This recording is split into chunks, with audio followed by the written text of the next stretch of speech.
Blake Henson. I play shooting guard, and I'm undecided for high school right now. I was like 14. I really wasn't the best player at all. It was really bad, kind of, actually. But that showed me a lot growing up and showed me, gave me goals of what I should be doing on the court.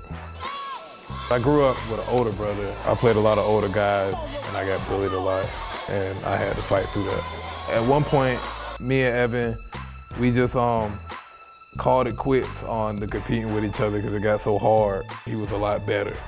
And I tried to guard him, and it got so bad for me that we just ended up fighting.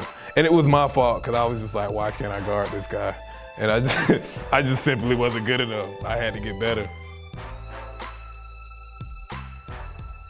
I love basketball. Football's great. Really feels good not being able to choose one yet because you have so much passion for both sports.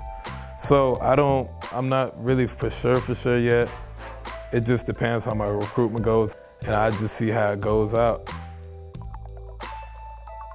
My dad is a ex-college coach that is a high school coach.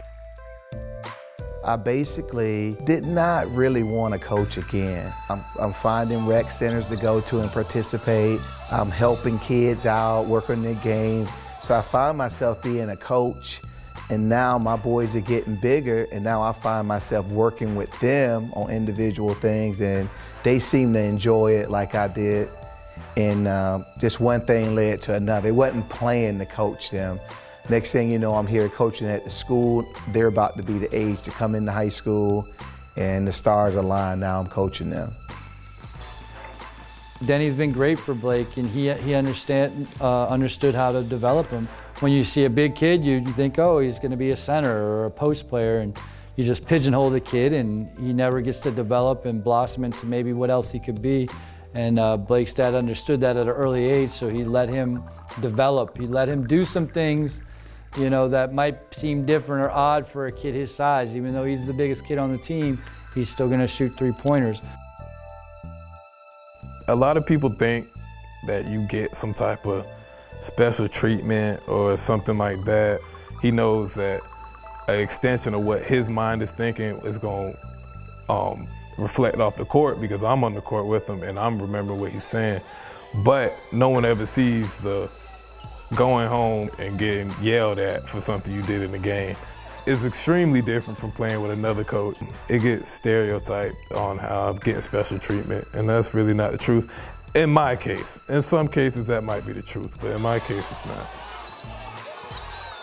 My best AAU performance. I had a 49-point game at one point. I hit a shot to bring it into overtime, and then we just ended up winning the game. It was a high-scoring performance. I don't really like to focus too much on scoring because it's just part of a game. But a lot of times you get a lot of attention from the media about points. So yes, I had a nearly 50-point game with that. I get most of my college recruitment from AAU. My first official offer was in the 8th grade. At that point, I think I was 15 at that point. So all that attention felt good. And then my first basketball offer happened later in the 9th grade. One night I was shooting in the gym and a call came in. Florida State and Miami was my first two basketball offers. Blake, right now, the sky's the limit for him as far as a basketball player, as an athlete in general. I mean, he's the only kid in the whole country that's a top player in football and basketball. I mean, when he combines natural physical talent and the size with skill, I think he could be a major college player, play at a big-time program.